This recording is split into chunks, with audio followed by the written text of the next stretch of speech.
Right. 2017க்குரிய 16வது கேள்வி பார்ப்போம். Potassium, calcium, ஈயம் ஆகிய ஒவ்வொரு உலோகத்தையும் பிரித்தெடுப்பதற்கு பயன்படுத்தப்படும் மிக பொருத்தமான முறை இந்த அட்டவணையிலேருந்து தெரிவு செய்ய சொல்லியிருக்கிறாங்க. என்ன இப்போ இதை பற்றி நாங்கள் தாக்கவீத தொடர் படிக்கிற இடத்துல படிப்போம். என்ன தாக்கவீத தொடரில் தாக்கவீதம் கூடின, அதாவது தாக்குதிறன் கூடின மூலகங்கள், அதாவது தொடரில் மேலே காணப்பட்ட மூலகங்கள் மின் பகுப்பு என்ற முறை மூலமும், ஆக கீழே உள்ள மூலகங்கள், அதாவது நல்ல குறைந்த தாக்குதிறனுடைய மூலகங்கள் பௌதீக முறை மூலமும் பிரித்தெடுக்கப்படும். அடுத்தது இடையில் காணப்படுற ஓரளவு தாக்குதிறனுடைய மூலகங்கள் தாழ்த்தல் மூலம் பிரித்தெடுக்கப்படும் என்று நாங்கள் பார்ப்போம். என்ன இப்போ இவங்க கேட்டது பொட்டாசியம், கல்சியம், அடுத்தது ஈயம். பொட்டாசியமும் கல்சியமும் பார்த்திங்கன்னா தாக்குதிறன் மிகவும் கூடின மூலகங்கள். இப்போ அவங்க ரெண்டு பேருமே மின்பகுப்பு முறை மூலம் பிரித்தெடுக்கப்படணும். அப்படி பார விடைன்னு பார்த்தாலே 4வது விடை மட்டும்தான் உங்களுக்கு மிஞ்சும்.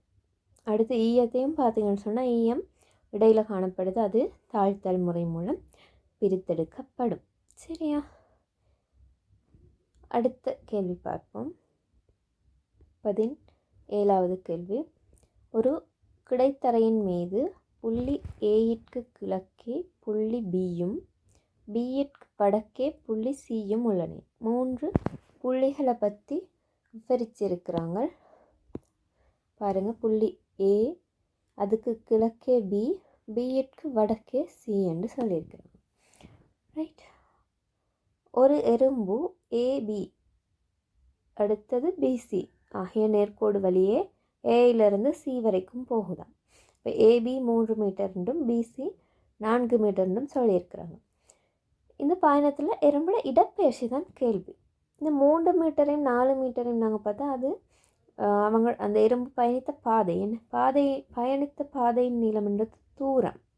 இடப்பெயர்ச்சி என்ற கூட நாங்கள் படிப்போம் என்ன, ஆரம்ப இறுதி இடங்களுக்கு இடையிலான நேரடி தூரம். என்ன இப்போ இதை நாங்கள் நேரடியாக ஏஎம் சிஎம் இணைச்சோம்னு சொன்னால் ஒரு செங்கோண முக்கோணமாக வரும். அது என்ன, பைதகரஸ் தேற்றம் வைத்து நாங்கள் அப்போ அந்த செம்பக்கத்தை கண்டுபிடிக்கணும். அதுதான் குறுகிய தூரம், என்ன ஆரம்பத்துக்கும் இறுதிக்கும். அப்போ அது தான் இடப்பெயர்ச்சியாகவும் அமையும். அப்படி நாங்கள் பைதகரஸ் தேற்றம் போட்டு பார்த்தால் 5 மீட்டர் என்று வரும் ஏயிலிருந்து சிக்கான இடப்பெயர்ச்சி. ரைட். அடுத்த கேள்வி பாருங்கள். எக்ஸ் எனும் சாதனத்தை பயன்படுத்தி பூச்சாடி ஒன்றின் பிம்பம் ஒரு வெண்ணிற நிலைக்குத்து தளத்தின் மீது பெறப்பட்ட ஒரு சந்தர்ப்பம் இங்கே தராங்க.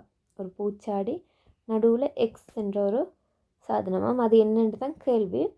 அதுக்கு பின்னால் ஒரு வெண்ணிற தளம் வைத்து இந்த பூச்சாடிட பிம்பத்தை பெற்றிருக்கிறாங்க. பூச்சாடிட பிம்பம் எப்படி காணப்படுது? தலைக்கீழாக காணப்படுது, ஒரு சிறுத்து காணப்படுது, அடுத்தது தெளிவாக காணப்படுதுன்னு நாங்கள் சொல்லலாம். சரியா? ரைட். இதே முறை குவிவு வில்லை நீங்கள் படிக்கக்குள்ள அதோட அன்னளவான குவிய தூரம் கண்டுபிடிக்கிறன்றதுக்கு இதே மாதிரியான ஒரு படம் தான் உங்களோட புத்தகத்துலேயும் தந்திருப்பாங்க. அப்போ அதை வச்சு அது ஞாபகம் இருந்தால் உங்களுக்கு குவிவு வில்லைன்றதை நேரடியாக செலக்ட் பண்ணிடலாம்.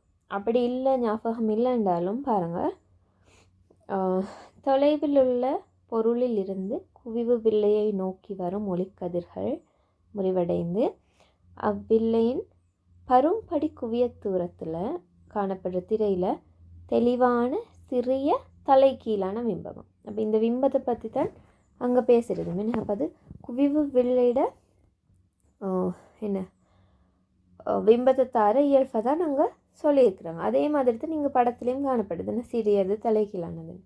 அப்போ நீங்கள் அப்படி பார்க்கலாம். என்ன அப்படி இல்லாட்டி தளவாடி என்றது உங்களுக்கு தெரியும், நாங்கள் முகம் பார்க்க பயன்படுத்துகிறது. அப்போ அதில் இப்படி ஒரு பிம்பத்தை பெற இயலாது, குவிவு ஆடிலையும் இப்படி ஒரு பிம்பத்தை பெற இயலாது. என்ன அதில் எல்லாமே குவிவு ஆடியில் நீங்கள் பார்த்தீங்கன்னா எப்போவுமே என்ன நிமிர்ந்த மாய பிம்பங்கள் தான் பெறப்படும் சிறிய. அப்போ இங்கே தந்ததால் அப்போ இந்த குவிவாடின்ற ஆன்சரும் சரியாக அமையாது. குழிவாடி தந்திருந்தால் அது யோசிக்க வேண்டிய விஷயம்தான். குழிவு ஆடியில் நாங்கள் இப்படி ஒரு பிம்பத்தை பெறலாம். இங்கே ஆன்சரில் அது இல்லை, அதனால் நீங்கள் அதை யோசிக்க தேவையும் இல்லை. அடுத்தது இருக்கிறது குவிவு வில்லையும் குழிவு வில்லையும். என்ன அப்போ அதில் நீங்கள் ரெண்டையும் கம்பேர் பண்ணி பார்த்தீங்கன்னா குழிவு வில்லையிலையும் குவிவாடியில் மாதிரி தானே. எந்த சந்தர்ப்பத்துலையுமே நாங்கள் அதாவது குழிவு வில்லைக்கு முன்னால் எந்த தூரத்தில் நாங்கள் ஒரு பொருளை வச்சாலும் சிறிய நிமிர்ந்த மாயபிம்பம் தான் அங்கேயும் பெறப்படும்.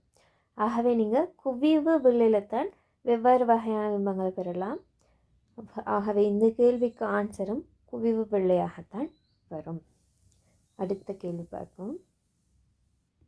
அலைகள் தொடர்பாக தரப்பட்ட கூற்றுக்களில் உண்மையானது எதுன்னு கேட்குறாங்க. என்ன அலைகள் நாங்கள் என்ன பொறிமுறை அலை மின்காந்த அலைன்னு பார்ப்போம், அதுலேயும் வகைகள் படிப்போம். என்ன பாருங்கள், நெருக்கல் ஐதாக்கல் என்பன மூலம் குறுக்கு அலைகள் செல்லும் என்று சொல்கிறாங்க.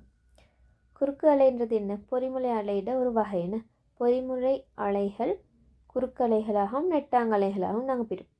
குறுக்கலைன்னு சொன்னால் முடிகளும் தாளிகளும் தான் நாங்கள் காணப்படும். நெருக்கல் ஐதாக்கல் காணப்படுறது நெட்டாங்கு அலையில். என்ன ஆகவே அந்த முதலாவது கூற்று பொய்யான ஒரு கூற்று. அடுத்தது பாருங்கள், குறுக்கு அலை ஒன்றின் முடிக்கும் தாளிக்கும் இடையிலான தூரம் அலை நீளத்துக்கு சமன்னு சொல்லியிருக்கிறாங்க. அது பிழையான ஒரு கூற்றன். முடி அடுத்தது தாலி, இவங்க ரெண்டு பேருக்கும் இடையிலான தூரமா நாங்கள் அலைநீளம்னு சொல்லுவோம். இல்லைன்னு அது அலைநீளத்தில் பாதி. அப்படி அல்ல, ஒரு முடிக்கும் அடுத்த முடிக்குமான தூரத்தை நாங்கள் சொல்லலாம் என்ன அலைநீளம் என்று. பாருங்க, இங்கே அவங்க அலைநீளத்தை குறிச்சிருக்கிறாங்க தானே. அப்போ ஒரு முடிக்கும் ஒரு அடுத்த முடிக்கும் இடையிலான தூரம்னு சொல்லியிருந்தா ஓகே. அப்படி இல்லாத ஒரு தாலிக்கும் அடுத்த தாலிக்கும் இடையிலான தூரம்னு சொல்லியிருந்தால் தான் அந்த கூற்று உண்மையாக வரும். ஆகவே இங்கே இந்த கூற்று பிழை. மூன்றாவது பாருங்கள், பொறிமுறை அலைகள் செல்வதற்கு ஊடகம் தேவையில்லைன்னு சொல்கிறாங்க. அப்படியா? பொறிமுறை அலைகள் பயணிக்கிறதுக்கு ஊடகம் தேவை. மின்காந்த அலைகள் தான் ஊடகம் இல்லாமலும் பயணிக்கும். ஆகவே அந்த கூற்றும் பிழையானது. அது மூன்றுமே பிழை என்று சொன்னால் நான்காவது விடைத்தான் உண்மையானதாக அமையலாம். என்ன அதை நாங்கள் பார்ப்போம். நான்காவது பாருங்கள், பொறிமுறை அலைகள் பதார்த்தங்களை அன்றி சக்தியை ஊடுகடத்தும்னு சொல்லியிருக்காங்க.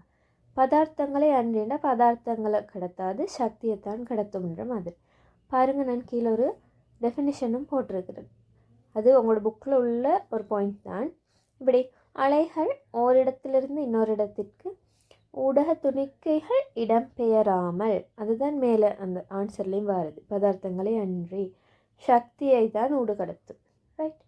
ஆகவே அந்த கூற்று உண்மையான கூற்று. அப்போ நீங்கள் அதை விடையாக தெரிவு செய்யலாம். அடுத்தது, கடல் நீரிலிருந்து கரியுப்பை உற்பத்தி செய்யும் செயல்முறையில் முதலாம் மூன்றாம் பாத்திகளில் வீழ்படிவாகும் உப்புகளை முறையை கேட்டிருக்கிறாங்க. நாங்கள் இந்த கரியுப்பு உற்பத்தி தரம் 11 மூன்றாவது அலகில் படிப்போம். அப்போ அங்கே நாங்கள் 3 பாத்திகள் பார்ப்போம். அப்போ நான் இங்கே ஒவ்வொரு பாத்திலையும் வீழ்படிவாகிற உப்புக்களை குறிப்பிட்டிருக்கு. பாருங்கள், முதலாவது பாத்தியில் கல்சியம் கார்பனேற்று, ரெண்டாம் பாத்தியில் கல்சியம் சல்ஃபேற்று, மூன்றாவது பாத்தியில் தான் எங்களுக்கு கரியுப்பு படியும் அதோடு சேர்ந்து MgCl2 MgSO போன்ற உப்புக்களும் படியும். அப்போ நீங்கள் இதில் முதலாவது மூன்றாவதும் பாத்திகள் கேட்டிருக்கிறாங்க. அப்போ அதுக்கேற்ற மாதிரி விடை இருக்கிறது பார்த்தீங்கன்னா முதலாவது விடையில் மட்டும்தான். அப்போ அதை நீங்கள் சரியான விடையாக தெரிவு செய்யலாம்.